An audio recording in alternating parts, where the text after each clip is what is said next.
A'udhu billahi minash shaitanir rajim. Bismillahir rahmanir rahim. Elhamdulillahi rabbil alamin wassalatu wassalamu ala rasulina Muhammedin wa ala alihi wa sahbihi ajma'in. Do me thënë erdhëm momentin më kritik në jetën e njeriut. Vërtet më kur do ta dorëzoj amanetin. Këtu është marrë shembull i vdekjes së njeriut të keq.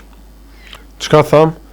Më e ka që aty sipri i ka hip Azraili për t'ja marrë jetën. Dhe vdekja tash do merr zë, themi, mos themi form, po si njeri që mund ngjojë zhurmë për diku, tash vdekja do flet dhe çka do thoshte?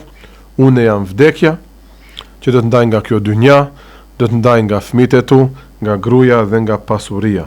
Dhe atë pasuri do ta lam si trashëgimi mbi njerëzit që nuk i dojshe, apo tam njeri i keq nuk i do të afërmit e familjes.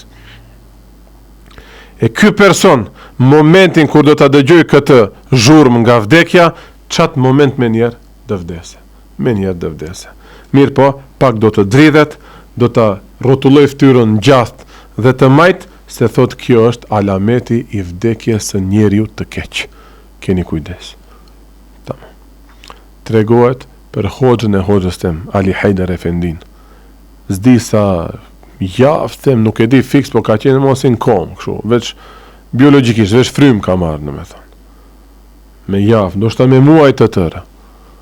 E kur vjen tash momenti i vdekjes, kush e din çfarë forme ka ardhur Azraili, i hap syt, se më kujtohet tash cilin ajet e lexon, me zat nalt, njeri që me muaj të tëra s'ka pas kudret, s'ka pas takat një lëvizje të bëjë, ndoshta syt t'i hape, e lexon një ajet kuranor me zat nalt, inshallah të më kujtohet mbas dersi ose dëni ditë vakallxoj, e lexon një ajet përgëzues për xhennetin që bëhet fjalë, atë e lexon me zat nalt edhe tak. Jo kështu, çapërdiset. Çapërdisen njerëzit që shohin diçka të trishtueshme në botën tjetër. Njerëzit e mirë të qetë vdesin, tamam. Kjo është një prej alameteve të njerëzve të mirë. Hadithin e Bukhariut kështu kalon. Po. Pejgamberi alayhi salatu wassalam kështu ka thënë. Momentin kur do ta dëgjoj atë zhurmë njeriu, në momentin e vdekjes, do të kthehet ka muri dhe do të shikoj, do me thënë fiks, do t'i ngul syt në një vend. Aty do ta sheh vdekjen dhe çashtu do ta dorëzoj amanetin. Ka do që të kthehet që aty do ta sheh vdekjen. Prandaj do kthehet këndej, do i ngule syt, dhe e sheh se është vdekja. Do mundohet të hiqe këndej, edhe aty do ta sheh vdekjen. Disa herë do ta bëj këtë lëvizje dhe më në fund do ta dorëzoj amanetin. Do kthehet mbas. Thonë gjast majt para. Po edhe mbas kur do mundohet kthehet, Azraili alayhi salatu wassalam do t'i bërtet atij, thot unë jam me lajqe e vdekjes që ja kam marrë shpirtin edhe para ardhësve të tu, baballarve dhe nënave para teje që kanë jetuar. Ata kur vdiqën ti ishe prezent aty, çka mund të tu bësh atyne? Kur gjo së në bone? Së në ndihmove? Tash këtë që kjo shoshnia jote, fare fisi jot, të shikojnë ty, ne fajde. S'ka fajde, s'ka dobi së në shpëton kërkushi. Unë jam aq me lajqe e madhe që me të vërtet dhe të mbys ty, dhe ta marrë shpirtin. Ashtu si i kam mbyt ato para te që ishin ndoshta shumë më të fort se ti. Njeriu që është në agoninë e vdekjes, pas gjithë këtyre bisedave me lajqet e azabit, që ato 310 që ishin, do hiqen tash anësh, do të mbetet vetëm Azraili alayhi salatu wassalam. Kur do ta shet tek a tek Azrailin, do t'i dalin mend këtij njeriut. Do t'i dalin mend dhe Azraili alayhi salatu wassalam do ta pyet: "Kayfa ra'aita dunya?" Si e pa e këtë dynja? Më ka dal shpirti apo ka vdek? Si e pa e këtë dynja, do t'i thot Azraili, njeriu i keq do t'i thot: "Ra'aituha makaratan ghaddaratan." E pash këtë dynja me kare, hilexhi, ma boni trikën, më mashtroj, tha hajde në që këtë pun, e në qatë biznis, e në atë vetur, e në që këtë kredit, e në qatë leasing, e në atë, e në këtë. Gaddarat unë dhe pa më shirëshme, një kiksi vogël s'ta falin. s'ta falin. Dynja gjithë s'ta falin. Dynja leki s'ta fal. Ja. Do me thanë, si kur e pranon fajin, unë u mashtrova në hilen e kësaj dynjas, prandaj që erdha në këtë gjendje që nuk e meritoj mëshirën. Pastaj Allahu Teala do t'ja paraqes atij dynjan në formën e një gruaje me sytë e kaltër, mirë po dhëmët do t'i ketë sa brind e muzatit, dhe do të ketë një erë shumë të fliqur ajo grua, dhe do t'i ulet me njerë mbi gjoks që këshu. Po, Allahu Teala dynjan do t'ja paraqesë atij njeri në formën e një femre të pahishme, sytë e kaltra si qielli, mirë po dhëmët do t'i ketë si brind e muzatit, do ketë erë shumë të keqe dhe do t'i ulet që këtu në gjoks. Pastaj do t'ja bin edhe pasurin afër. Do t'ja bin atë pasuri që ka harxhu gjers për ta mbledh atë, hiç pa interesua ka qenë halal apo haram. Para syve do t'ja bin atë pasuri dhe do t'i thonë çeta, që këtë pasuri do ta trashëgojnë fëmijët e tu. Pronarit të pasurisë do t'i thuhet kështu: "O ti njeri i keq." Pasuria vet do t'i thosë kështu njeriu: "O ti njeri i keq, më fitove mua pa hak." Do me thanë me haram, dhe më harxove mua në haram, ashtu thuin, haram gjeldi, haram gjitti. Më harxove mua në haram, zeqat nuk dhaje, sadaka nuk dhaje. E çka të ndodhe tash? Që dola prej teje, dhe shkova në duart e njerëzve që ti nuk i dojshe, ndërsa ato atë pasuri e morën hiç pa u lodh, apo njeri ti pengon kjo. Te ta njëtën të mundohesh të arrish atë pasuri, e në fund afrohet vdekja, në plakesh, e në dzepa kjo ndjena, se joni se i kom cau sa gjem këto, ama prapë, apo këto nuk u lodhën hiç, nuk u mundon hiç, unë gjikom hek, pa buk, pa ujë ndoshta kam det, kam hec andej këndej për ta bëhat pasuri. Subhanallah. Njeri që do të vdes, do me thanë që ka vdek, tu qenë në këtë hal, do të digjet për ujë, do të etet shumë, do të shikoj anësh mbanësh për të gjetë në një ujë të freskët. Në këtë gjendje, shejtani do të gjej momentin për t'ja vjedh imanin dhe do t'i afrohet që kështu te koka. Ai merdut, do me thënë, ai i mallkuar, shejtani, do të vi me një gotë uji në praninë e tij. Brenda do ketë ujë me akull. Para mendoni tash në Ramazan, apo ke punu në diell, je tha për ujë. Ti do të thot, apo kit avëll gota, apo ujë me akull, ndi të kish kusha i tapajm. Ma beter se ajo do të eten. Inshallah neve nuk do jemi për aty. Ma na thepër se ç'kjo do etet njeriu. Do ulet në pranë kryes atij njeriut, ky që është i shtrirë për të vdek, do ta shofe atë. Dhe në atë moment do të kuptohet se cili është efendi e cili është rob.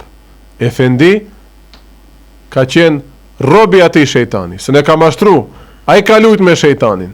Shejtani ka thënë flej mos u ngre sabajin ta falish ai për inat janë ngrat. Ai ka thënë lebe tash far dhikri far bakraçe për inat ka bë dhikr. Ka thënë lebe morin derse me xhami me hoxhallar ai për inat kanë det. Shko besot mbas vajzave ai për inat i ka thënë jo. Çile be Instagramin ai për inat e kam shel. Shkruaj be kësaj për inat nuk. A ditë do diktohet se kush ka qenë zotnaj e kush ka qenë falni shprehje klishi i shejtanit. Allahu na bëf nga robrit e mirë. Nëse s'ke qenë një musliman i mirë, Zoti na ruaj, do t'i thuash ma jep çat ujë ta pi. Dhe ky meluni e bedi, ky i mallkuar i përhershëm, që është shejtani, do kënaqet shumë dhe do të thosë: nëse thuash se nuk ekziston krijuesi i botnave, nuk ka Allah, hashave, kella, do të ta jap atë. Nëse ke qenë njeri i keq, do e pranojsh këtë ofertë të shejtanit, Zoti na ruaj, dhe do ta humbe njeriu imanin. Gjithçka në këtë botë është nga Allahu. Hikmeti është i Allahut xhelle xhelaluhu. Mirë po, megjithatë është mirë me mbajt pak ujë afër të vdekurit dhe me dëni partall apo me diçka më të butë me lak atë dhe me lak pak buzët. Për ta pisën e pinë se dë mbytet, më nuk e ka vetë dijen. E në ndoshta më tu i dal shpirti, dhe i bësh zarar ma keq. veç pak duhet me ja lak buzët, kanë thënë ulemat që t'i vi ajo shija e freskis, mos i mashtrohet shejtanit se imani hupet e subhanallah. 70 vjet ke jetu, 80 vjet ke jetu, për 1 sekondë të hupish imani. Ama si dhe marre guximin të vija ashtu shejtani, nëse s'ka interesu farzi, vajibi, sunneti, halali, harami, e kështu me radhë. Ja. E tash si tha shejtani, dhe ta jap këtë ujë nëse thush se s'ka Allah. Njëtën praktike, ku mund ta shohim këtë skenë? Atë ka ardhën e shejtani të tape ujtin.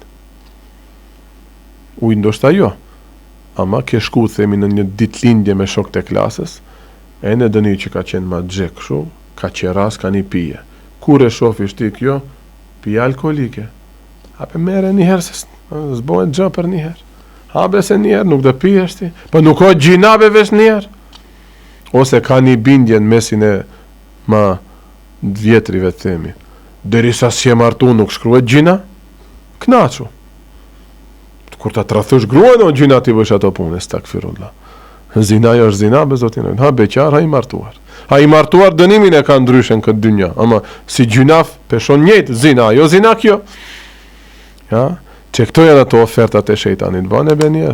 E në te kur dhe pranojsh ato ofert të shejtanit, si me thonë, oni be s'ka Allah, tash dhe e bëjat punë. Që e njëjta. S'ka Allah, tamam, sa ta marrë qatë ujta pi.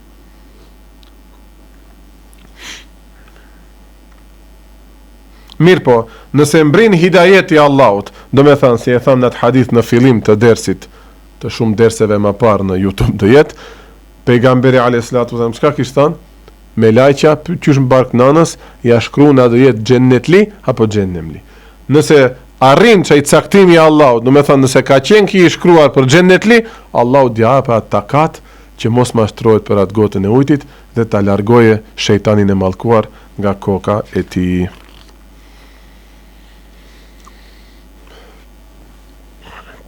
Nëse është plotësuar vadeja, i ka ardhë vakti mo, Allahu Teala e urdhron Azrailin, Azraili mo ja merr shpirtin. 360 me lajqe qera e marrin atë shpirt nga duat e Azrailit alayhi salatu wassalam. Po, tham, kën njeriu i mirë tash. Tamam. Tash njeriu i mirë. Nëse arrin hidajeti Allahut, ta largoje shejtanin, tash vdes me iman, apo? Azraili a.s. ja merr shpirtin, pastaj ja dorëzon 360 me lajqeve qera. Ato e marrin shpirtin e atij muslimanit të mirë dhe me njerë e bashkojnë me shpirtnat e gjennetlive në gjennet, me njerë e qojnë të fluturoj ande në gjennet, shohin e veshin njerë me tesha gjenneti, e qojnë në për palatet e gjennetit dhe me dostat, të më thënë me evlijat e Allahu Teala e zatekin në gjennet. Ndërsa, nëse ka vdek pa iman Allahu Teala në rujt, ato 360 me lajqe e marrin shpirtin nga Azraili a.s. e qojnë e veshin me katran, me tesha të zeza nga zekumi, do me thënë, zekum është një gjeth, sa një pem, gjehennemi, është këtë ferra, dhe kur dhe ta kafshësh atë, Zoti na rujt dhe ta shkatroje, kel muhli, jeshvil vugjuh. Kur dhe hash atë, dhe ta shkatroje këtë fytyrën. Dhe të binë mishi i fytyrës, copat e fytyrës, qash e idhet që dhe, dhe qash dëm që dhe t'jape në trup, dhe të thujem dhe të qërohet këtë mishi i fytyrës, dhe të bjere në për kam, nga i zekumi që do të hash. Do me thanë, qatë në zorë dhe jetë njeri, për të hangër ose për të pi diçka, dhe japin zekum këto me lajqe, a i qatë dhe e mare dhe e haje. Allah unë arrojt. Ose dhe e pije, nëse është lëng i zekumi, do me thanë i ati gjethit. Me njerë dhe e qojnë në gjehennem dhe do t'ja të regojnë vendin se që këtu ti do të ndëshkohesh pa fund. Pse pa fund? Se hupi imanin. Prandaj, njeriu, pasit këtë hy në pubertet, nëse ka bo gjunafe, duhet me bo teube për ato gjunafe. Nëse vdes pa bo teube, Zoti na ruaj do t'i shesh që këto ndëshkime. Në kiamet do të bëhet rezil. Vendin do t'a ketë gjehennem, Mirë po nëse arrin hidajeti Allahut dhe shefati Muhammed Mustafa sallallahu alaihi wasallam, me lejen e Allahut do të shpëtoj. Allahu Taala na bëf neve për atyne që do të shpëtojnë imanin. Amin, amin, amin. Walhamdulillahi Rabbil Alamin. Me këtë e mbarojmë këtë ders. Inshallah do vazhdojmë me derse tjera. Elhamdulillahi Rabbil Alamin. El Fatiha.